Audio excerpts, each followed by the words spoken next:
Hey you, and welcome to today's video. In this video I'll be sharing with you 6 eating habits that are going to help you on your fat loss journey. If you're new here, thank you for stopping by. My name is Gloria, and don't forget to like and subscribe. A little backstory about me: I've never always been skinny.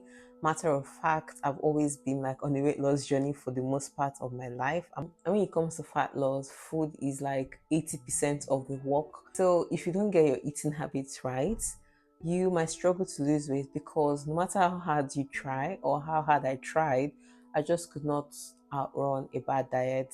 Let's get straight into the video. And just to note, these are what have worked for me and they might work for you.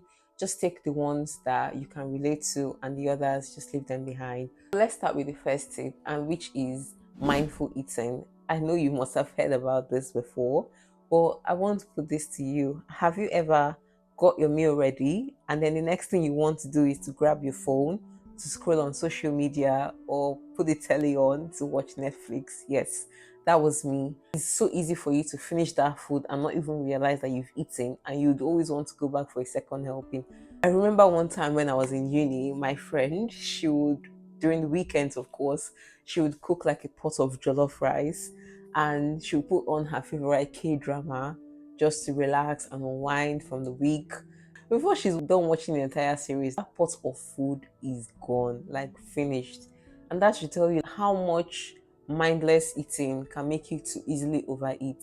And when I used to do this, I find myself going for second helpings, third helpings, and before I know it, the food is finished because I wasn't paying attention to what I was eating. I take away phones now. I don't have my phone next to me while I'm eating. If I do have it next to me, it's turned off and I'm not scrolling on it. I try to just sit and enjoy that meal, and I think that could help. And this also brings me to the second tip, which is also around mindful eating, is to eat slowly, because ideally it takes our brain about 15 to 20 minutes to register that you are full, and it takes some time for your food to get into your stomach and signal the brain that it is full. If you find yourself like after eating your meal, you always want to have something else, you always want to have like a second bite, this is probably why. Just drink some water and sit down for like another 15 to 20 minutes and see if you still want to eat genuinely.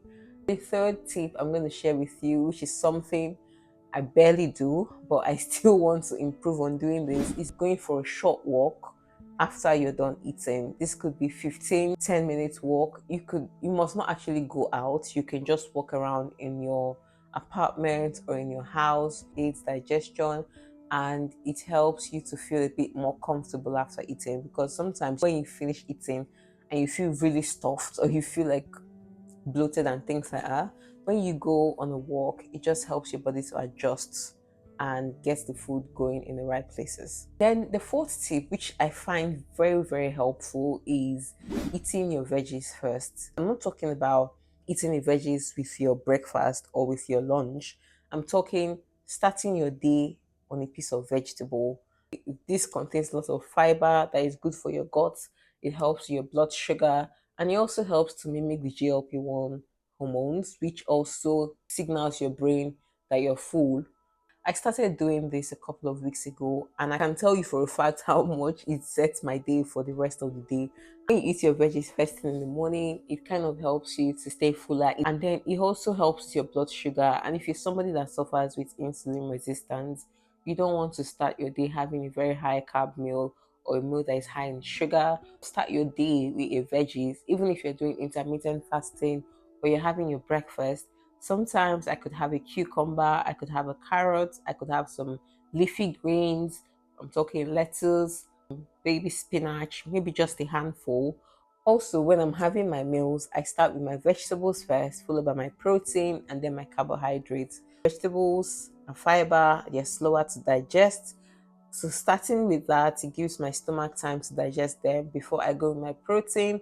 That's going to help me to get fuller. And sometimes I find like when I've had my veggies and my protein, I'm not always so hungry by the time I've come to my carbs, but I still eat a bit of it, because carbs are really not the enemy. They're just a food group and they should not be demonized. The last tip I'm going to share with you is something that's really affected me over the years, and it's even what has made me my weight loss to go up and down, and this is eating emotionally.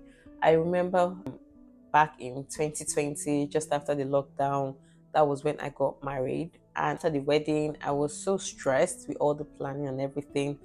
I had to plan my wedding myself because we could not afford to hire an event planner. And in the heat of all that COVID, we just wanted a small wedding, but that went out of hand and my parents got involved. And if you're African or a Nigerian like me, you know how parents like to have like an elaborate party, but it wasn't so elaborate, but that was just after the lockdown. And I was really stressed and I resorted to emotional eating. I would just like order takeouts, or my husband and I would just go out for snacks during the day. I would eat this huge mountain of food. I was literally eating like a thief after that, and that was a way for me to cope with the stress I was handling. I also saw the same pattern when I moved to the UK a few years ago, and the whole movement and dealing with grief was just so much, and I would always like want to stuff my face with a bowl of ice cream. Now I just sit down whenever I'm angry or upset or stressed out. I find other ways to deal with it other than food. Of course, the urge to do it to come. Let me just give you something happened recently, and I got really upset about it. And the first thing in my mind was just cook a comfort meal and just eat it and forget about all these things. You know how people want to drink alcohol or have a cigarette. Mine is food. I just want to go and sit down and stuff my face with food, which is not healthy for me because at the end of the day, I start to feel guilty that I've eaten the food that I shouldn't have eaten. What I do now is whenever I have those feelings or those emotions come up, I try to sit with it, or I talk to somebody, or I go to bed, or I try to like distract myself or watch a movie or just try to calm myself down.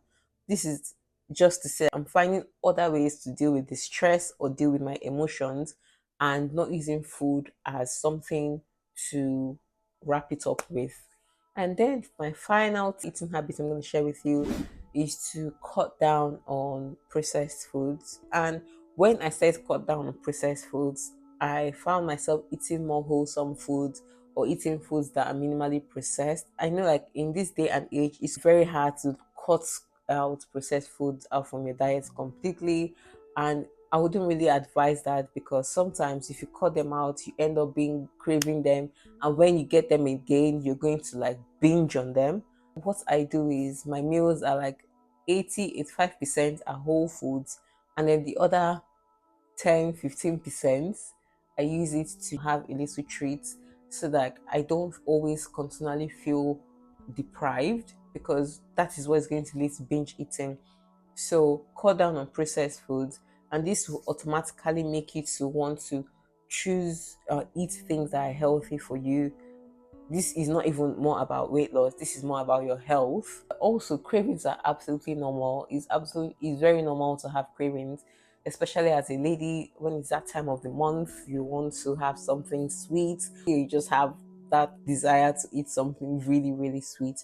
It's completely normal. For example, if I'm craving some chocolate or something really sweet, I could put some chocolate in my oatmeal, or put something like I could have like a handful or a small packet of crisps. Like I always try to find a balance. I'm also not keeping them in the house because like my willpower is going to fail me.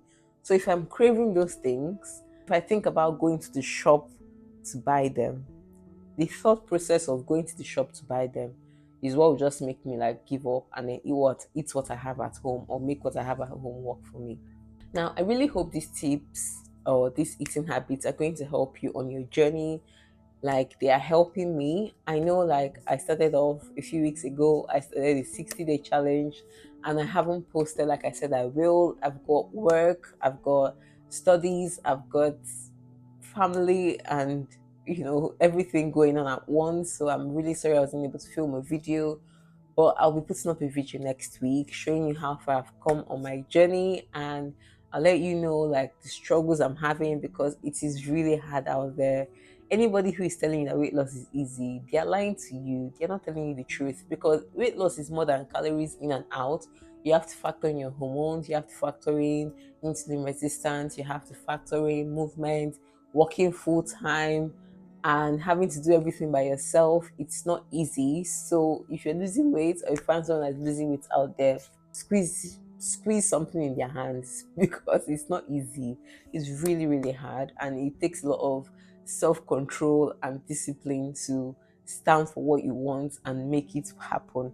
So guys, I hope these tips help somebody. And like I said again, these tips might not be for everybody. Just take the one that can work for you and leave the rest behind. Please don't forget to like and subscribe.